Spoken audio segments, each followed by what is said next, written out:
You're watching Newsfeed AM. Let's quickly get into this conversation. It's been 28 years since the first democratic election in South Africa. While the country has been regarded as a proponent of human rights in recent years, the African National Congress has been accused of undermining state institutions to protect corrupt officials. Now, with all the challenges facing the country, rights group Freedom House's annual study of political rights and civil liberties worldwide has rated South Africa as a free in Freedom World Report 2022. Someone is going to explain exactly what this means, and she joins me now. She is the South Africa Project Director at Freedom House. I'm talking about Mpangi Kwenge, who talks to us from Pretoria. Ms. Kwenge, thank you very much for your time. Just as the President prepares to deliver the Freedom Day speech, you have come out with this particular report. Let's first ask, what is the Global Freedom Report about exactly? What does it measure? All right. Thanks for having me, Crowley. Freedom in the World is an annual global report that assesses the political rights and civil liberties of about 195 countries across the world. All right. And who or how, perhaps I should ask, is the data collected before we get to the actual results that were quite interesting? Okay.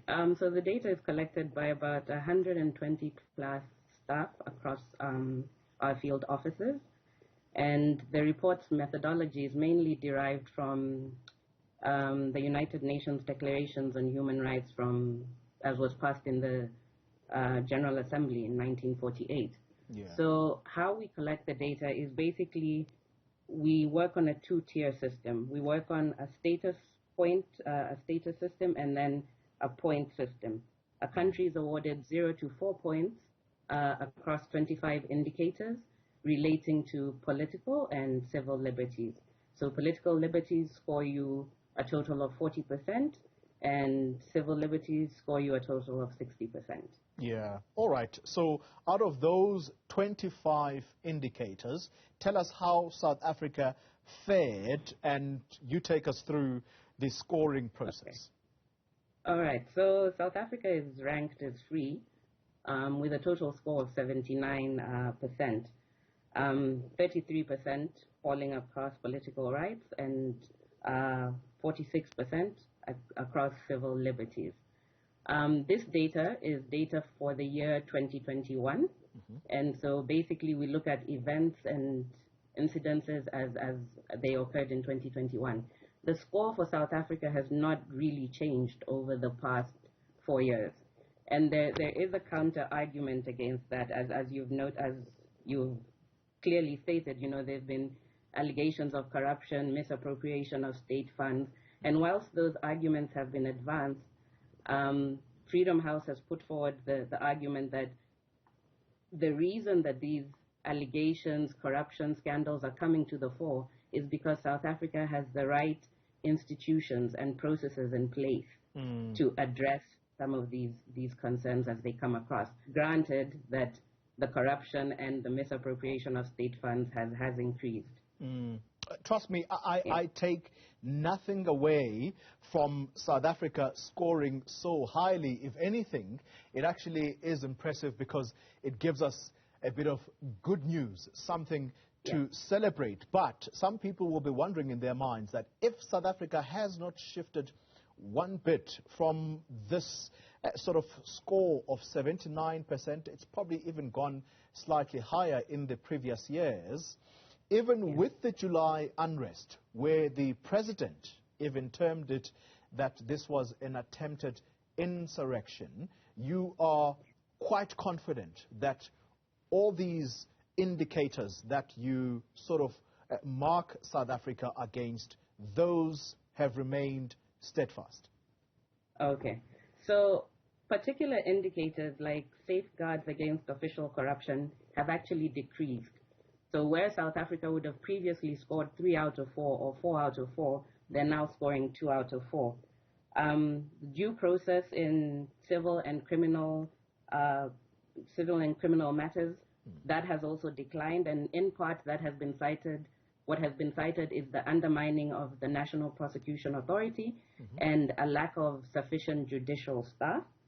And where we look at other liberties, so personal freedom, personal autonomy, that has also declined based on the July unrest and the riots that took place, and social cohesion has also played a part. So the xenophobic element or sentiment that has risen over the past year has not been ignored. So in particular indicators, South Africa's score has decreased, but if you look at indicators like electoral freedoms, the score there has improved from roughly about 2 out of 4 to 4 out of 4. Yeah. All right. Now, you make perfect sense. Let me ask you this final question then. So if South Africa, I think you said, scored at number 3, I think, in terms of rankings, which countries have scored lowest? And I'd love to hear also even our counterparts on the continent. Okay, so we haven't scored 3 out of the of all the countries. We've just basically talked about one indicator where the shift has occurred. Right. The lowest countries that the worst performing countries have been Tunisia and Benin, and basically those have been because of the political developments that have taken place there. Those countries have dropped about 6 to 7 points respectively. The best performing country in the region has actually been Somaliland, and this is as a result of the elections that they held. And though we presumed that they would have been hampered, but it went across quite smoothly. So that was the best performing regional country. The one country that we'll be looking at for the 2022 scores, which declined in 2021, was Zambia as a result of the political interference and the elections, a political party opposition. But after the voter turnout in 2021 that I think surprised the whole continent, we're now looking further to better developments and perhaps improved scores in 2022.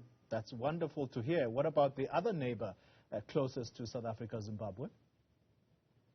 Zimbabwe has been on the constant decline. So Zimbabwe is ranked as not free, unfortunately.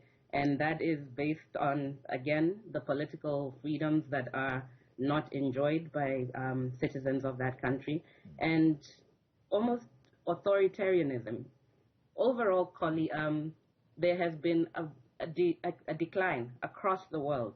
Only 20% of countries across the world are considered free. Yeah. All right. Even the U.S. has had their own fair share of decline, and we've noted that. And that's exactly where... That's exactly where I want to end it, to say internationally who is at the highest and who is at the bottom of the rung. We're not doing too well. We're not doing too well internationally.